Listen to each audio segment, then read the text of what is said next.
আল্লাহ বললেন আল কারিআতু মাল কারিআতু ওয়া মা আদরাকা মাল কারিআহ ইয়াউমা ইয়াকুনুন নাসু কাল ফারাশিল মাবথুস ওয়া তাকুনুল জিবালু কাল ইহনিল মানফুশ। সুবহানাল্লাহ পড়েন। আল্লাহ বললেন বিকট একটা আওয়াজ হবে, তিনটা আওয়াজ করার জন্য, তিনটা হুইসেল বাজানোর জন্য ইসরাফিলকে আমি বানালাম। প্রথম সিঙ্গার ফুৎকার যখন ইসরাফিল ফেরেশতা হুইসেলের মধ্যে দিয়ে দিবে, তখন যেই ভয়ঙ্কর শব্দটা হবে ওই শব্দটার নাম হলো আল কারিআ। কি নাম? আল কারিআ। ওটা দেওয়ার সাথে সাথে পুরো পৃথিবীটা লন্ডভন্ড হয়ে যাবে। এখন আমরা যেরকম আরামসে বসে আছি, ওই সময় পৃথিবীর অবস্থা এরকম থাকবে। আল্লাহ বললেন ইয়াউমা ইয়াকুনুন নাসু কাল ফারাশিল মাবথুস ওয়া তাকুনুল জিবালু কাল ইহনিল মানফুশ। সেদিন মানুষগুলো বিক্ষিপ্ত পতঙ্গের মতো নিক্ষিপ্ত হবে, পাহাড়গুলো ভেঙে খান খান হয়ে যাবে, তুলার মতো পাহাড় ধ্বনিত হতে থাকবে, তুলার মতো। সুবহানাল্লাহ পড়ে। মানুষগুলো ছিটকে পড়বে।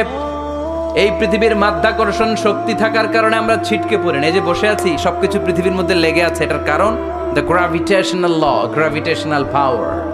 এটা পৃথিবীর সবকিছু তার কেন্দ্রের দিকে টেনে রাখে। কিন্তু কিয়ামতের দিন আল্লাহ পৃথিবীটারে ধরে যখন একটা ঝাঁকুনি দিবেন, একটা কাঁপুনি দিবেন, একটা ভাইব্রেশন দিবেন, একটা আর্থকোয়াক, একটা ভূমিকম্প দিবেন, মুহূর্তের মধ্যেই পুরো পৃথিবীর সবকিছু ছিটকে পড়ে যাবে। চিল্লায় পড়েন আল্লাহু আকবার। মানুষগুলো পৃথিবীতে বসে থাকতে পারবে না, দাঁড়িয়ে থাকতে পারবে না, ডানে বায়ে সামনে পিছনে কে কোথায় ছিটকে পড়বে কোনো ইয়ত্তা থাকবে না। কাল ফারাশিল মাবথুস। মানুষগুলো বিক্ষিপ্ত পতঙ্গের মতো নিক্ষিপ্ত হবে। পাহাড়গুলো চূর্ণ বিচূর্ণ হয়ে যাবে, ভেঙে খান খান হয়ে যাবে।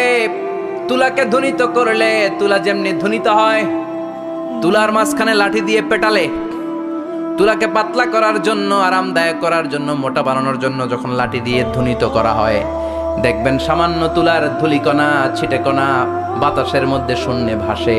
ফু মারলে আরো দূরে যায়, ফু মারলে আরো দূরে যায়। বাতাসের ঝাপটা ওইটা কোথায় যে চলে যায় কেউ জানে না। পৃথিবীর বড় বড় সাইজের পাহাড়গুলো সেদিন এই তুলার মতো, তুলা যেমনি বাতাসে ধ্বনিত হয়, পাহাড়গুলো সেদিন তুলার মতো বাতাসে ধ্বনিত হতে থাকবে। চিল্লায় কোন আল্লাহু আকবার। কিয়ামতের দিন আল্লাহ যখন একটা ঝাঁকুনি দিবে, পৃথিবীটারে যখন একটা নাড়া দিবে, আর ইসরাফিল যখন ফুৎকার দিবে, একটা পাহাড়ও টিকবে? চিল্লায় বলেন টিকবে? এজন্য আল্লাহ বললেন ইযা যুলজিলাতিল আরদু জিলজালাহা ওয়া আখরাজাতিল আরদু আসকালাহা ইযা রুজ্জাতিল আরদু রাজ্জাও ওয়া বুসাতিল জিবালু বাসসা। সেদিন যখন আল্লাহ একটা ভূমিকম্প তৈরি করবে, পৃথিবীটাকে যখন নাড়িয়ে দিবে, কাঁপিয়ে দিবে, একটা পাহাড়ও টিকবে না, সবগুলো পাহাড় তুলার মতো ধ্বনিত হতে থাকবে। মানুষগুলো ছিন্ন বিচ্ছিন্ন হয়ে ডানে বায়ে ছিটকে পড়বে, চন্দ্র সূর্য আলো থাকবে না, মানুষের চোখগুলো ছানা বড়া হয়ে যাবে। ফাইদা বারিকাল বাসারু ওয়া খাসাফাল কামারু ওয়া জুমিআশ শামসু ওয়াল কামারু ইয়াকুলুল ইনসানু আইনাল মাফার। চাঁদে আলো থাকবে না, সূর্যে আলো থাকবে না, প্রক্সিমা সেন্ট্রাইতে আলো থাকবে না, alpha centauri A, alpha centauri B, Eta Carinae, Betelgeuse, Andromeda, একটার ভেতরেও সেদিন আলো থাকবে না, সবগুলো অন্ধকার হয়ে যাবে। সাগরের পানির মধ্যে সেদিন দাউ দাউ করে আগুন জ্বলবে। সেই দিনটার নাম হচ্ছে আল কারিআ। মাল ওমা আদরাকা মাল।